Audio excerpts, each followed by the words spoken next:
Good morning. Today we are discussing about Montessori inspired hygiene activities and resources. നമ്മുടെ health and ന്യൂട്രീഷനിലെ second ചാപ്റ്ററാണ്.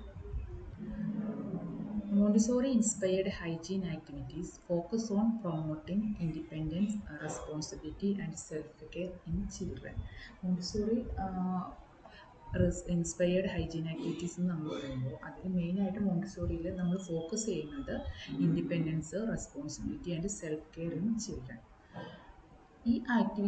These activities emphasize hands-on learning and encourage children to take ownership of their own hygiene routine while fostering a sense of respect for their bodies and the environment. Montessori ഒരു term അല്ലെങ്കിൽ Montessori നമ്മൾ പഠിക്കുമ്പോൾ അതിൽ കുട്ടികൾക്കാണ് കൂടുതൽ സ്വാതന്ത്ര്യം നമ്മൾ കൊടുക്കുന്നത്.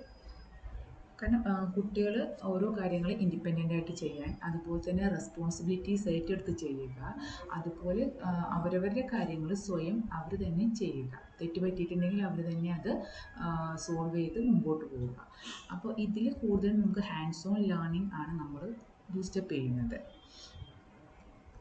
അങ്ങനെ വരുമ്പോൾ അവരുടെ ഡേ ടു ഡേ ലൈഫിലെ കാര്യങ്ങൾ അവർ സ്വയം ചെയ്യാൻ അവരെ നമ്മൾ പരിശീലിപ്പിക്കുകയാണ്. അപ്പോൾ ഇതിൽ നമുക്ക് ചെയ്യാൻ പറ്റുന്ന കുറേ കാര്യങ്ങളെന്ന് പറഞ്ഞെങ്കിൽ അവർക്ക് ചെയ്തു കൊടുക്കാൻ പറ്റുന്ന കാര്യങ്ങൾ ഹാൻഡ് വാഷിംഗ് റൂട്ടീൻ. ഫസ്റ്റ് നമുക്ക് ചെയ്തു കൊടുക്കാൻ പറ്റുന്ന ഒരു കാര്യം വെച്ചാൽ അവരെ ഹാൻഡ്സ് വാഷ് ചെയ്യുന്ന ഒരു റുട്ടീനായിട്ട് ചെയ്യാനായിട്ട് അവരെ നമ്മൾ എന്ത് ചെയ്യുക, പരിശീലിപ്പിക്കുക. അതിൽ നമുക്ക് ചെയ്യാൻ പറ്റുന്ന ഒരു activity teach children proper hand washing technique by setting up a hand washing station with soap, towel. Step 2. Demonstrate step clearly. Wetting hands, applying soap, scrubbing for at least 20 seconds, rinsing and drying hands thoroughly. അപ്പോൾ ഇതിൽ നമ്മൾ എങ്ങനെയാണ് കുട്ടികൾ, നമുക്കറിയാം കൈ കഴുകുന്നത് എങ്ങനെയാണ്, അത് കറക്റ്റ് നമ്മൾ ഇത്ര ടൈമിനുള്ളത്, അതായത് 20 സെക്കൻഡ് എടുത്ത് നമ്മൾ ഇവരെ കൊണ്ട് നമ്മൾ കൈ കഴുകാനും അതുപോലെ സോപ്പ് ഉപയോഗിച്ച് നന്നായിട്ട് എങ്ങനെയാണ് വിരലുകൾക്കിടയിൽ കടത്തിയൊക്കെ കഴുകുക എന്നുള്ളതൊക്കെ നമുക്കവരെ പഠിപ്പിക്കാൻ സാധിക്കും. അത് ഫസ്റ്റ് നമുക്കൊന്ന് ഒരു ഡെമോൺസ്ട്രേഷൻ ചെയ്തിട്ടാണ് ഇത് ചെയ്യുന്നത്. ഇത് സ്വയം ഇവർ ചെയ്യുന്നതിലൂടെ ഇവർക്ക് എന്തൊക്കെയാണ് കിട്ടുന്നത്? ഇൻഡിപെൻഡൻ്റ് ആയിട്ട് ചെയ്യാൻ സാധിക്കുന്നുണ്ട്. എങ്ങനെയാണ് ഇത് കറക്റ്റായിട്ട് ചെയ്യേണ്ടതെന്ന് അവർ സ്വയം പഠിക്കുക. അതായത് ഈ ഒരു ആക്ടിവിറ്റി, കൈ കഴുകുക എന്നുള്ളൊരു ആക്ടിവിറ്റി അവർ കറക്റ്റായിട്ട് എങ്ങനെയാണ് ചെയ്യുന്നതെന്ന് ഡെമോൺസ്ട്രേഷനിലൂടെ അവർ പഠിക്കുകയാണ് ചെയ്യുന്നത്. എപ്പോഴൊക്കെയാണ് നമ്മൾ കൈ കഴുകാൻ അവരെ പ്രോത്സാഹിപ്പിക്കുന്നത്? Before and after meals and bathroom use ചെയ്ത് കഴിയുമ്പോഴും, അതുപോലെ തന്നെ അവർ ഔട്ട്ഡോർ പ്ലേ ഒക്കെ കഴിഞ്ഞ് വരുമ്പോഴും. ഇതിന് നമുക്ക് ചെയ്യാൻ പറ്റുന്ന എന്തൊക്കെ ആക്ടിവിറ്റീസ് ആണ്, റിസോഴ്സസ് എന്തൊക്കെയാണെന്നാണ് നമ്മൾ പറയുന്നത്. എന്തൊക്കെ റിസോഴ്സസ് ആയിരിക്കും നമുക്കതിൽ കൊടുക്കാൻ പറ്റുന്നത്? വേണമെങ്കിൽ ഒരു ഹാൻഡ് വാഷിംഗ് സോങ് നമുക്ക് പറഞ്ഞു കൊടുക്കാം. അതുപോലെ ചാർട്ടിലൂടെ നമുക്ക് പ്രസൻറ്റ് ചെയ്യാം. കാരണം ഈ ചാർട്ട് എന്നൊക്കെ പറയുമ്പോൾ കുട്ടികൾക്ക് പെട്ടെന്ന് തന്നെ അവരുടെ കാര്യങ്ങൾ കറക്റ്റായിട്ട് നമുക്ക് ഒരുപാട് നമ്മളിങ്ങനെ സംസാരിക്കുന്നതിന് നല്ലത് അവർക്കൊരു ചാർട്ടോ അല്ലെങ്കിൽ ഒരു റൈമോ ഒക്കെ ആകുമ്പോൾ അവർക്ക് അതിലൂടെ പെട്ടെന്ന് കാര്യങ്ങൾ ചെയ്യാനായിട്ട് പഠിക്കുകയാണ് അവർ. സെക്കൻഡ് നമുക്ക് എന്താ ചെയ്യാൻ പറ്റുന്നത്?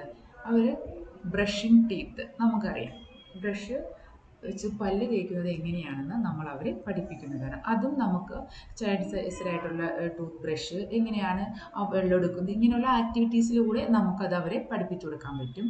അതിലും നമുക്കൊരു ചാർട്ട് പേപ്പർ യൂസ് ചെയ്യാൻ പറ്റും. പിന്നെ വരുന്നത് ഗെറ്റിംഗ് ഡ്രസ്ഡ് ഇൻഡിപെൻഡൻറ്റ്, സ്വയം അവർ ഡ്രസ്സ് ചെയ്യാനായിട്ട് നമ്മൾ പഠിപ്പിക്കുക.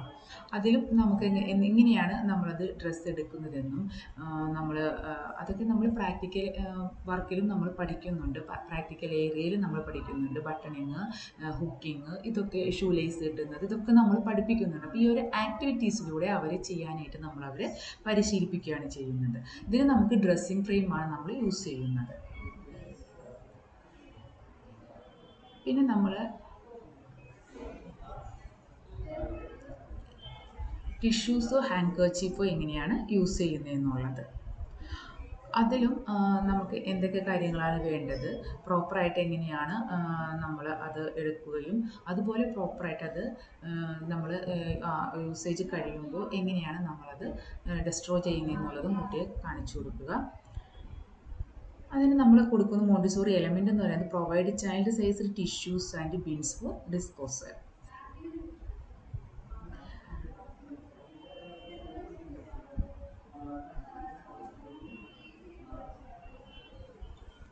ഇതിലും നമുക്ക് വിഷ്വലായിട്ട് കാണിച്ചു കൊടുക്കാൻ പറ്റും, ചാർട്ടിലൂടെ കാണിച്ചു കൊടുക്കാൻ പറ്റും എങ്ങനെയാണ് നമ്മൾ ഈ ഹാൻഡ് കർച്ചിഫോ അതല്ലെങ്കിൽ ടിഷ്യൂസ് യൂസ് ചെയ്യുന്നതെന്നുള്ളത്.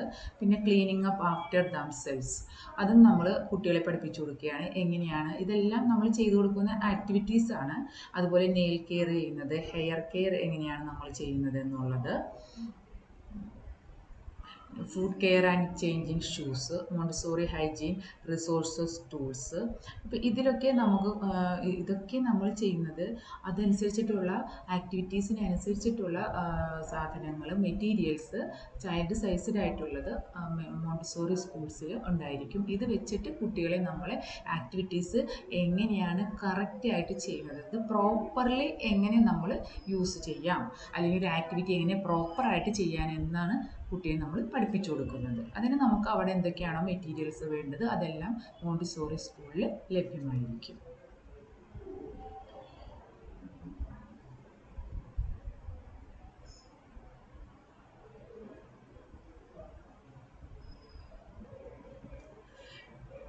നെക്സ്റ്റ് ഇവിടെ നമുക്ക് കൊടുക്കാൻ പറ്റുന്ന ഒരു കാര്യം എന്ന് വെച്ചാൽ ഹെൽത്ത് എഡ്യൂക്കേഷനാണ്. ഹെൽത്ത് എഡ്യൂക്കേഷൻ എന്ന് വെച്ചാൽ നമ്മൾ എങ്ങനെയാണ് ഹെൽത്തി ആയിട്ടിരിക്കുന്നത് എന്നുള്ള ഒരു കാര്യം, അല്ലെങ്കിൽ അത് ഹെൽത്ത് എഡ്യൂക്കേഷൻ്റെ ഇമ്പോർട്ടൻസ് എന്ന് വെച്ചാൽ ഇപ്പോഴത്തെ ഒരു കാലയളവിൽ അതല്ലെങ്കിൽ ഈ ഒരു കാലഘട്ടത്തിൽ ഭയങ്കര ഇമ്പോർട്ടൻസ് ഉള്ളൊരു കാര്യമാണ്.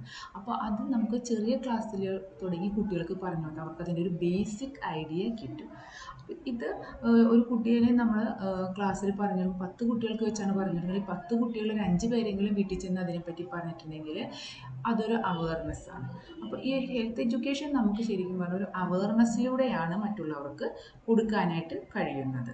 ഇപ്പോൾ ടീച്ചേഴ്സിനാണെങ്കിലും എങ്ങനെയാണ് ഒരു ലെസൺ പ്ലാനൊക്കെ തയ്യാറാക്കിയിട്ട് സ്കൂൾസിൽ അത് പ്രസൻറ്റ് ചെയ്യാനായിട്ട് പറ്റും. അതുപോലെ തന്നെ നമുക്ക് ഇൻട്രാക്റ്റീവ് വർക്ക്ഷോപ്സ് ചെയ്തിട്ട് ചെയ്യാം. അതുപോലെ മീഡിയം ടെക്നോളജിയൊക്കെ യൂസ് ചെയ്തിട്ട് നമുക്ക് ചെയ്യാവുന്നതാണ്. പിന്നെ കമ്മ്യൂണിറ്റി പ്രോഗ്രാംസിലൂടെ നമുക്ക് ചെയ്യാൻ പറ്റും. അതുപോലെ ഫാമിലി ആൻഡ് പിയർ ഗ്രൂപ്പ് എഡ്യൂക്കേഷനിലും നമുക്കിത് ചെയ്യാനായിട്ട് പറ്റും. അപ്പോൾ ഇതിൻ്റെ ഒരു ഇമ്പോർട്ടൻസ് എന്ന് പറയുന്നത് എന്തൊക്കെയായിരിക്കും? പ്രിവെൻഷനാണ്. ചില അസുഖങ്ങളിൽ നിന്ന് നമുക്ക് എങ്ങനെയാണ് നമുക്കതിനെ പ്രിവെൻറ്റ് ചെയ്യാൻ പറ്റുക എന്നുള്ള ഒരു കാര്യം നമ്മളിവിടെ പഠിക്കുന്നുണ്ട്. അതുപോലെ തന്നെ എംപവർമെൻ്റാണ് നമ്മൾ ഉദ്ദേശിക്കുന്നത്. ഇതിൽ നിന്ന് എങ്ങനെ നമുക്ക് കൺട്രോൾ ചെയ്യും അല്ലെങ്കിൽ എങ്ങനെ വരാതിരിക്കാനായിട്ട് നമുക്ക് സാധിക്കും എന്നുള്ളൊരു ബോധം നമുക്ക് ഉണ്ടാക്കാൻ സാധിക്കും. നമ്മുടെ ബിഹേവിയറൽ ചേഞ്ചസ് ഉണ്ടാക്കാനായിട്ട് സാധിക്കും. പബ്ലിക്കിലേക്ക് ഇതൊരു പബ്ലിക് ഹെൽത്ത് ഒരു അവയർനെസ് കൊടുക്കാനായിട്ട് സാധിക്കും പബ്ലിക്കിന്.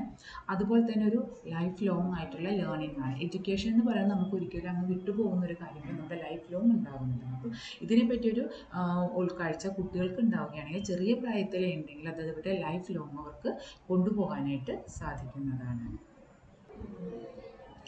നെക്സ്റ്റ് നമുക്ക് ഈ ചാപ്റ്ററിൽ പഠിക്കുന്നത് role of school in health education. Health എഡ്യൂക്കേഷനിൽ ഒരു സ്കൂളിൻ്റെ റോൾ എന്തൊക്കെയാണ്? School have a vital role to develop health consciousness among children.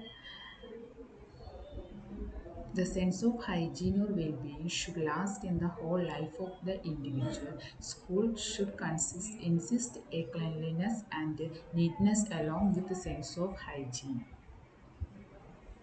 ചില കാര്യങ്ങളിൽ സ്കൂൾ വീട്ടിനെക്കാട്ടിയും കൂടുതൽ കുട്ടികൾക്ക് കുറച്ചും കൂടി ഇമ്പോർട്ടൻസ് കൊടുത്തവർ മനസ്സിലാക്കുന്നത് സ്കൂളിൽ പറയുമ്പോഴാണ്. ഈ നമ്മൾ ഹെൽത്തി ആയിട്ടിരിക്കുക എന്നുള്ളതും ഹൈജീനിക്കായിട്ടിരിക്കുക എന്നൊക്കെ ഉള്ള കാര്യങ്ങൾ കുറച്ചുകൂടി കുട്ടികൾക്ക് എളുപ്പത്തിൽ അവർ ക്യാച്ച് ചെയ്യുന്നത് സ്കൂളിൽ ടീച്ചേഴ്സ് പറയുമ്പോഴാണ്. അപ്പോൾ സ്കൂളിൽ ഏതെല്ലാം രീതിയിലാണ് ഇത് ചെയ്യാൻ പറ്റുക എന്നുള്ളതാണ്. നമ്മൾ നേരത്തെ പറഞ്ഞ കുറേ കാര്യങ്ങൾ തന്നെയാണ്. Washing hands and mouth before and after having food, keep personal hygiene by maintaining neatness and cleanliness, regular toilet habits, brushing teeth twice a day, using lavatory properly, washing oneself whenever necessary, especially after play, journey, etc. Besides developing these habits, the school must take care in providing children with nutritious, balanced ഫുഡും കൂടി അവർക്ക് നമ്മൾ nutritious ആയിട്ടുള്ള food കഴിക്കേണ്ടതിൻ്റെ ആവശ്യകതയും കൂടി കുട്ടികളെ മനസ്സിലാക്കുക. Developing social habits of eating, drinking, using public places etcetera. ഇനി എന്തൊക്കെ ഏജൻസീസിനാണ് ഹെൽത്ത് കെയർ എഡ്യൂക്കേഷനിൽ എന്തെങ്കിലും കാര്യങ്ങൾ അതല്ലെങ്കിൽ ഇമ്പ്രൂവ്മെൻറ്റ് കൊടുക്കാൻ പറ്റുക എന്നുള്ള ഏജൻസീസാണ് നമ്മൾ നോക്കാൻ പോകുന്നത്. ഏതൊക്കെയാണ്? Charts and posters showing proper hygiene condition. ഇത് നമ്മൾ നേരത്തെ തന്നെ പറഞ്ഞിട്ടുള്ള കാര്യമാണ്. Chart including the rules of healthy living, books, feature film, radio programme. ഇപ്പോൾ ഈ ഒരു ഫീച്ചർ ഫിലിമൊക്കെ കാണിക്കുകയാണെങ്കിൽ പെട്ടെന്ന് കാണുന്നത് കേൾക്കുന്നത് ചിലപ്പോൾ കുട്ടികൾ മറന്നു പോകാം. പക്ഷെ കണ്ടു കഴിയുമ്പോൾ അത് അവരുടെ ഉള്ളിൽ പെട്ടെന്ന് തന്നെ അതൊരു ഇൻസ്പിറേഷൻ ആവുകയാണ്. കാരണം നമ്മൾക്കറിയാം കുട്ടികൾ കാർട്ടൂണൊക്കെ യൂസ് ചെയ്യുന്നവരാണ്. അവർക്ക് ആ കാർട്ടൂൺ കാണുന്ന കുറേ കാര്യങ്ങൾ അവരത് അതേപോലെ തന്നെ ഫോളോ ചെയ്യുന്നുണ്ട്. അപ്പോൾ ഇത് അവർക്ക് ഉപകാരപ്രദമായിട്ടുള്ള ഇങ്ങനത്തെ ഉള്ള ഒരു ഹെൽത്തി ആയിട്ടുള്ള ലൈഫ് കൊണ്ടുപോകാൻ അല്ലെങ്കിൽ മെയിൻറ്റെയിൻ ചെയ്യുന്നതിന് വേണ്ടിയിട്ടുള്ള കാര്യങ്ങളൊക്കെ ഉൾപ്പെടുത്തിയിട്ടുള്ള ഇതുപോലുള്ള ഫിലിംസോ അല്ലെങ്കിൽ കാർട്ടൂൺസോ ഒക്കെ നമ്മൾ കാണിച്ചു കൊടുത്താൽ കുറച്ചും കൂടി കുട്ടികളെ സംബന്ധിച്ച് യൂസ്ഫുൾ ആയിരിക്കും. പിന്നെ പേഴ്സണൽ ഹൈജീനിൽ എന്തൊക്കെ കാര്യങ്ങൾ ശ്രദ്ധിക്കണമെന്നുള്ളത് സ്കൂളിൽ നിന്ന് പറഞ്ഞു കൊടുക്കാൻ പറ്റും. നമുക്കറിയാം ഫസ്റ്റ് തന്നെ വരുന്നത് habit of cleanness, clean body and skin, hair, nails, fingers, teeth, അതുപോലെ ears, eyes, nose and throat, പിന്നെ ഡ്രസ്സ് ചെയ്യുന്നത്, അതുപോലെ തന്നെ ഹാൻഡ് കർച്ചീഫ് യൂസ് ചെയ്യുന്നത്, ഇങ്ങനെയുള്ള കാര്യങ്ങളൊക്കെ നമ്മൾ ഓൾറെഡി